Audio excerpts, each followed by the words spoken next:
Welcome back to Sailing El Jaleo. Let's see, last week we had made it up to Prince Creek, which is one of our favorite, actually it is our favorite anchorage in all of the ICW, where we had to stay for a couple of days before heading back to the Waccamaw Marina for fuel and to pick up some Amazon packages. From there we headed back up to one of the northern anchorages on Prince Creek, where we stayed for 5 days waiting to time the tide cycle to get all the way up to Calabash Creek. So after 5 days in Prince Creek, we headed up the Waccamaw, where we made the short trip up to the Enterprise Oxbow anchorage, and we stayed one night there. And we timed it out so the next morning we would get up and we would head up the ICW, where we would make our way to the SOCAST swing bridge and make it through there and ride with the current for the majority of the way. There's a couple more swing bridges in here and the rock pile. I'll get into that later. But this is all a man-made ditch through the Myrtle Beach and the North Myrtle Beach area. And we finally make our way up to Calabash Creek, where we anchored for a couple of days. So I think that's about as far as we're going to get, so we might as well get right into it. Grab a drink, climb aboard, and let's get going. Alright, so let's see, last week we had made it to Prince Creek and the Waccamaw River, and we had to anchor for a couple of days so we could go to the Waccamaw Marina on Monday morning to pick up our boxes of goodies from Amazon. So we hung out over the weekend, and we are traveling north later this year than we have in the past, and it's quite a bit busier in the Waccamaw this time of year. The weather's nice, it's sunny, and it is that entire place is just kind of a playground for people. You've got Myrtle Beach right there, you've got Georgetown to the south. There's great fishing there. They run fishing tournaments all the time. It's just a very popular, busy area, and it's so beautiful. I understand why it is. So we had boats zipping by us all day over the weekend in Prince Creek, which was, obviously perfectly fine, and it was just a very busy, fun time that weekend. So on Monday morning, we did travel the 3 miles back to Waccamaw Marina. We refilled on fuel and water. We got our Amazon packages, and we made our way back to Prince Creek. So this time we went to the North Anchorage because we anticipated going north, and I actually like the North Anchorage a little bit better. In Prince Creek, it's a little bit wider. There's I don't know what you call it. There's some extra vegetation there on the side, which is neat, and there are some alligators that like to hang out in there, so we got to check that out. So, like I said before, this year we have seen tons and tons of alligators, and most of the time when they were swimming by the time I got my camera out, they were gone, but I captured a few of them. And there was a big one over in the North Anchorage by Prince Creek there, so I did fly the drone to check that out, which was pretty cool. And this area of the trip is very unique. So this is a very, very geologically, hydrologically interesting area. For most people cruising up and down the ICW, they zip right through the Waccamaw in 1 day or less, and it's not a big deal. For us, it is a big deal. A lot of times when I'm traveling on EJ, and I am the most passed boat on all of the ICW, I've only passed a boat in my life 4 times. And when I say pass a boat, I mean in a traveling sense, when we were both traveling in the same direction under power. So I've only passed 4 boats in 5 years. So we are the most passed boat on all of the ICW, and there's a lot of times where it's a little frustrating, and I think, God damn son of a, just for an example, a few days ago, so Peter and I have been kind of leapfrogging our way north, and we've met up a few times. Peter is one of my patrons. He's just a fantastic guy. I like hanging out with him. He's wonderful. And unfortunately, Kristen hasn't been with him. She's been back in California taking care of some business, so she's rejoining him here in a few weeks. But anyway, so Peter and I have just been kind of leapfrogging each other, and Peter has a Lagoon 380, which is absolutely my dream boat when I was a kid. Most young boys had posters of who would it have been back then? I think it was like Christy Brinkley, or there were a couple of very popular posters of ladies that most young gentlemen had on their walls, and I did not. I had a poster of a Lagoon 380 on my wall, so it was always a boat that I adored. But anyway, so we've been playing tag, and we both ended up in at the south end of Alligator River a couple of days ago, and we were both leaving to go down Alligator River and cross Albemarle Sound and then up the North River, and we were going to anchor in the same location. So we were going from same anchorage to same anchorage. So this was going to be a really good test to see actually how slow EJ is. So I left just before 4 o'clock in the morning. We traveled for the first couple of hours in the dark. You can do that safely in Alligator River, but it is still a little nerve-wracking. So we left at just before 4 o'clock. Peter didn't leave until 7:30, and he passed us going probably about 3 miles before the anchorage. He caught up to us and passed us. Now this is a long journey. It's about a 44-mile journey. It took us almost 12 hours, and Peter did it in about 8. So that just gives you a little bit of a comparison as to how slow EJ is. Now, I only bring this up because a lot of times when you're in a fast-moving boat, you don't necessarily have to think about things, and you just zip through areas, and I think you can kind of underappreciate areas. Now, while a lot of times, almost every day when I'm traveling, wish EJ was a little bit faster, it really allows us to immerse ourselves in the area that we're going through. When you see a boat come through, you know, going 12 knots, they don't absorb anything about their surroundings. They're hyper focused on where they're going. Where's the next buoy? Are we in deep water? What are we doing in this water? Where are we going? And they're not looking around. Now, I can look around. When I'm crossing a large body of water, I can look at the exact same house for 4 hours. That's a little bit of an exaggeration, but I get to see the same area for quite an extended amount of time. But what it has done, what it has really afforded me, it's given me such a gift, because I know every turn of the ICW. I know everything that's around every turn in the ICW. I have really absorbed every part of the ICW. And when I get into places like the Waccamaw, which are just so unique, it really makes you think about everything, how all of the pieces of this puzzle go together. When you're a boat that's traveling 6 knots, you don't really care, because you don't have to worry about currents. If you've got a 2-knot current, it doesn't matter. Now, this next stretch that we're coming up to, we're going to be, so after we went down to Waccamaw Marina, we came back up to Prince Creek. I had to do some calculating. So I had to figure out the currents, because the currents for the upcoming stretch are very, very important. Now, it's a short trip up to our next anchorage, which is the Oxbow Express anchorage, and that is just south of Myrtle Beach. So beyond that, there are no anchorages until you get up to Calabash Creek, which is north of North Myrtle Beach, and that's about a 36-ish mile trip, somewhere in there.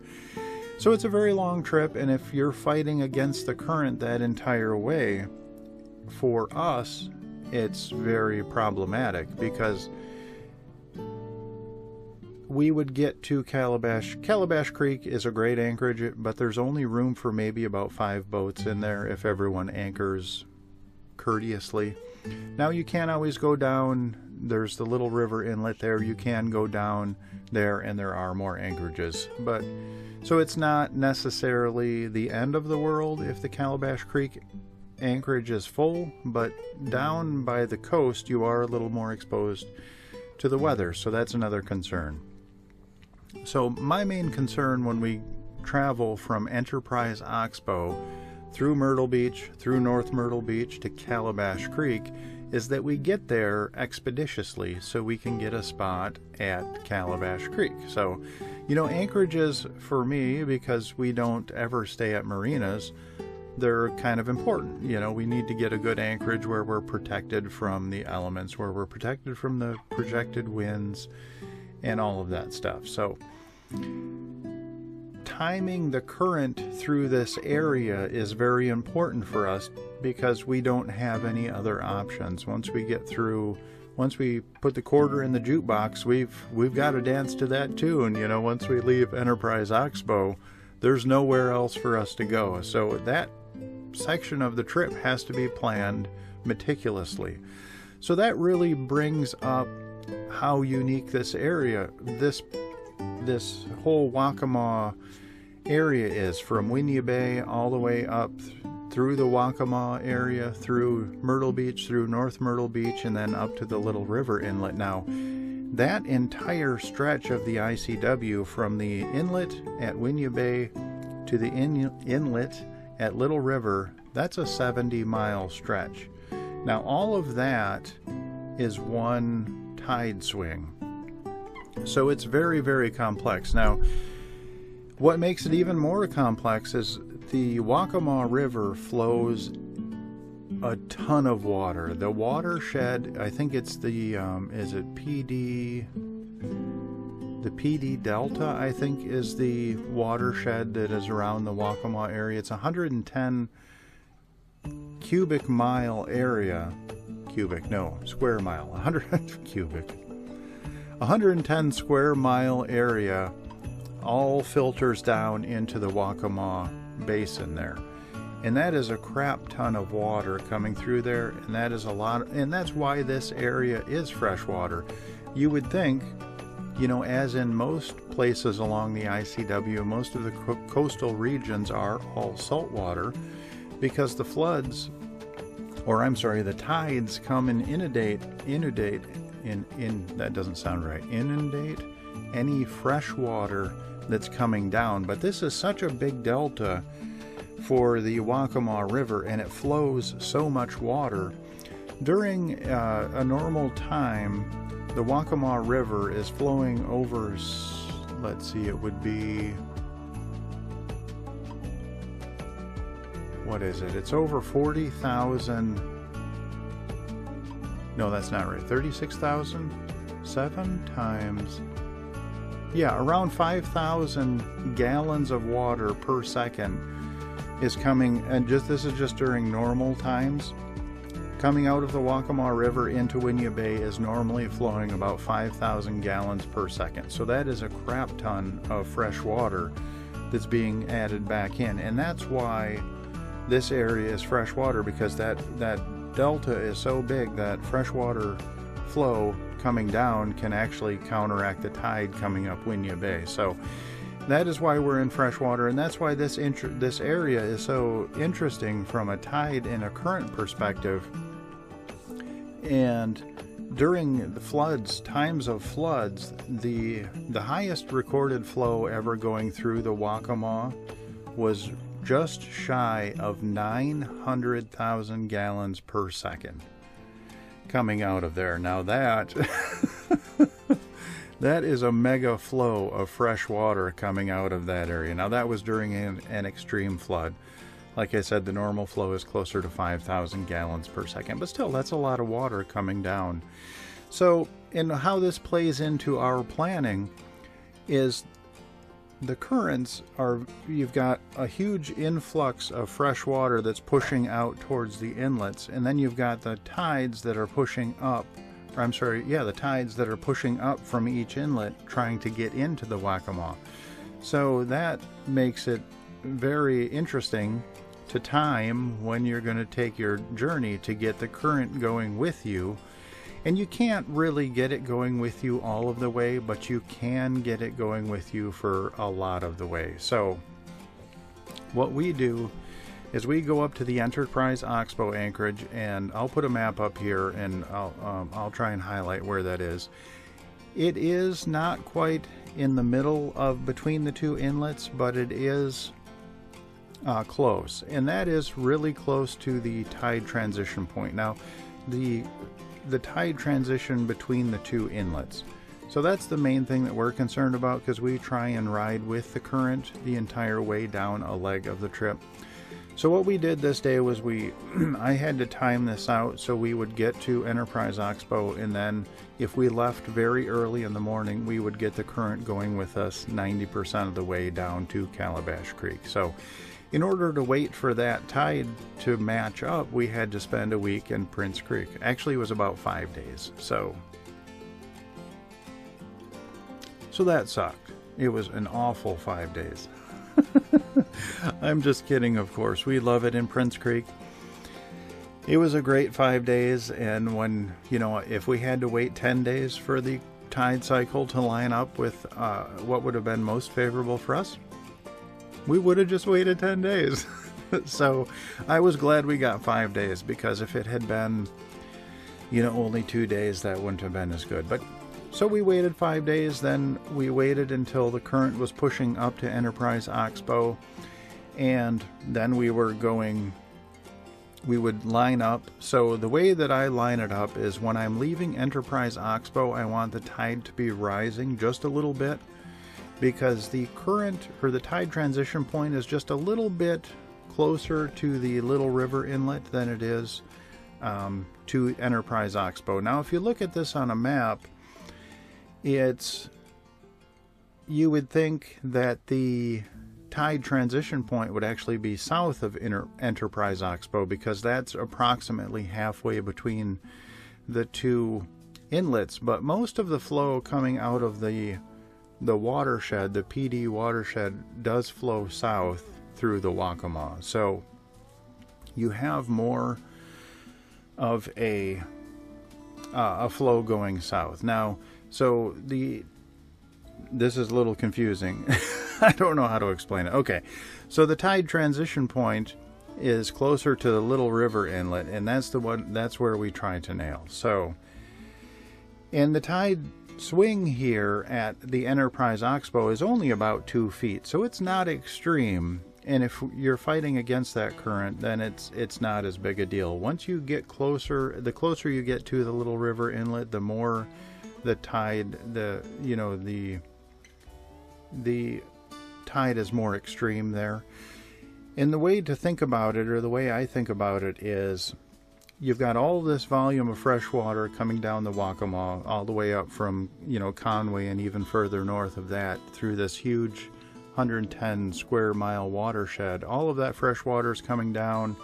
It's meeting the tide water coming in from the ocean, and they meet at that highway bridge just north of Winyah Bay, and they slam into each other and they both rise. So they're hitting each other. It's a brackish region there, and the fresh water is being stopped. So that is how the Waccamaw stays freshwater, is because even though the height of the river is rising, it's all fresh water that's rising. It's not salt water that's coming up. The flow of the Waccamaw is so strong, it meets the tide, and they both just kind of slam into each other, stop, and then rise.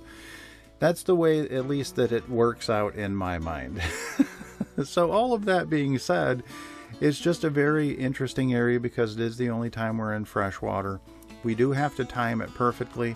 Now, if you looked at just the tide cycle or the tide chart for the inlet at Little River, you would say, well, I'm going to use that tide point, but you can't do that because the tide station that I'm looking at, which is close to Enterprise Oxbow, the tide station there, it goes up when we leave, and then once we get closer to the S06E swing bridge, that is about where the tide transition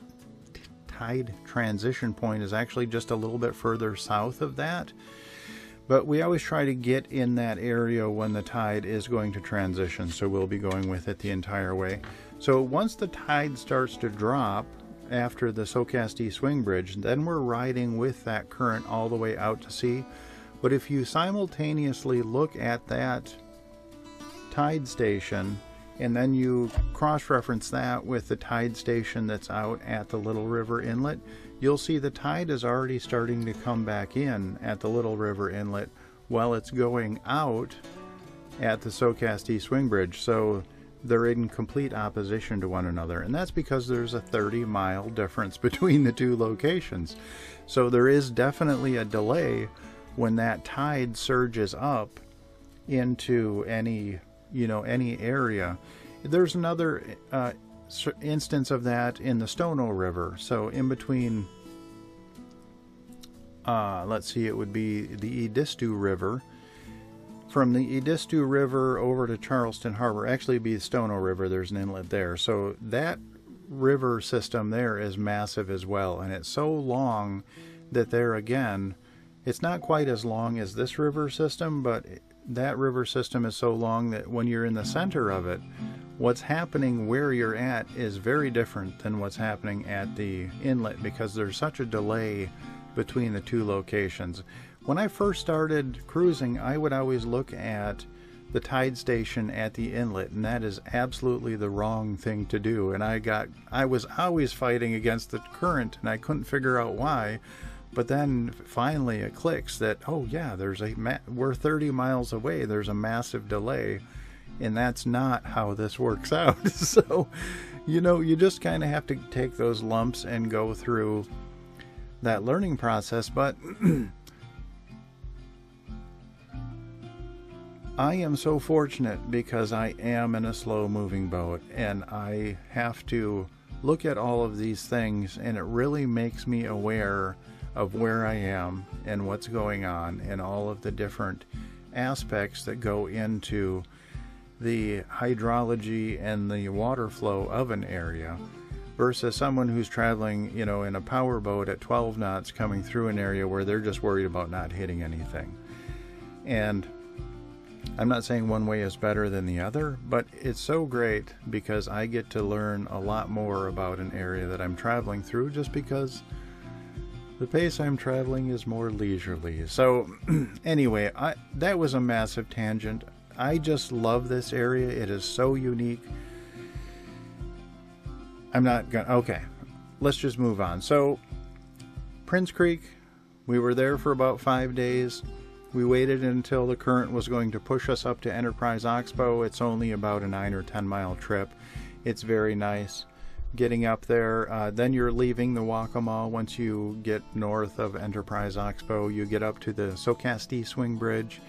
Then you transition into all of the residential areas, which are fun to go through. I love this section. This stretch of the ICW combined is probably my favorite stretch. You go from just this absolutely gorgeous area of the Waccamaw, which is just a nature preserve, an absolute haven for wildlife, and then you just get slammed right into the ultimate urban developed area. It's such a juxtaposition. I love it. It's great going between the two. And all along the ICW, it's just a man-made ditch all the way through Myrtle Beach, in North Myrtle Beach, and it's all developed. So you've got houses, $1 million houses all along both sides. It's just a fun area to go through. And so we got up to the Socastee Swing Bridge. The nice thing, there are 3 swing bridges in this area. They are all 3 on demand, which is great. So you don't have to try and time anything or wait for anything. But we went through Socastee, we got into the populated areas. Then we made it up to the, is it Figure 8? I always forget the name of this one bridge. It's not Ladies Island, that's in Beaufort. I think it's Figure 8 Island Bridge. But that doesn't seem right either. Yeah, I think it's Barefoot Landing Bridge. I think that's what it is. Yeah, I'm pretty sure it's the Barefoot Landing Bridge. So that is another swing bridge. Right beyond the Barefoot Landing Bridge, you get into the Rock Pile. And the Rock Pile, again, is a very unique stretch of the ICW. It's only about 3 miles long, but it's blasted out of solid rock. So you don't want to run aground in that section of the ICW. And all of it is very wide. You can pass a boat. I've passed barges in there. But there is one very narrow section where you wouldn't want to meet a barge. Thankfully, you can see far enough ahead, so if there's any concerned traffic coming through, you could wait for them to come through before passing. So And then beyond that, you get into the Archie Poo McNeil or the Little River Swing Bridge. And then beyond that, you're just leaving north Myrtle Beach and then up to Calabash Creek. So there's a lot of great things about this area, from all of the different nature into city, and then all the fresh water back into salt water, and all of the water flows and how everything ties together. It's just an absolutely fascinating area. I love it. It's my favorite stretch of the entire ICW along the East Coast. It's just absolutely wonderful. Yeah, I can't say enough. I always say Georgia is my favorite stretch, sustained stretch along the ICW, and that's true. The barrier islands and the tidal estuaries and the cord grasses of Georgia are absolutely stunning, but as far as a 2-day jam-packed juxtaposition of 2 trips, the Waccamaw Myrtle Beach area is absolutely wonderful. So get yourself a slow-moving boat, go down the ICW. You won't regret it. It's just a phenomenal journey. And a lot of people wonder why I don't go offshore, and that's for a lot of reasons. I don't have a functioning autopilot. I need to get one of those one of these days. And it's just me and the crew, so we like anchoring every night and just relaxing and taking it easy. And besides that, most people hate the ICW. I love it. It makes for a more complex journey. You got to take tides and currents and all of that into account. It takes a lot of planning, and there are more hazards. And you get to see the country. You get to see the country in a way that most people don't get to see it. We live in an absolutely beautiful country. So I'll leave it at that. All right. Hope you all are well. We'll see you next week.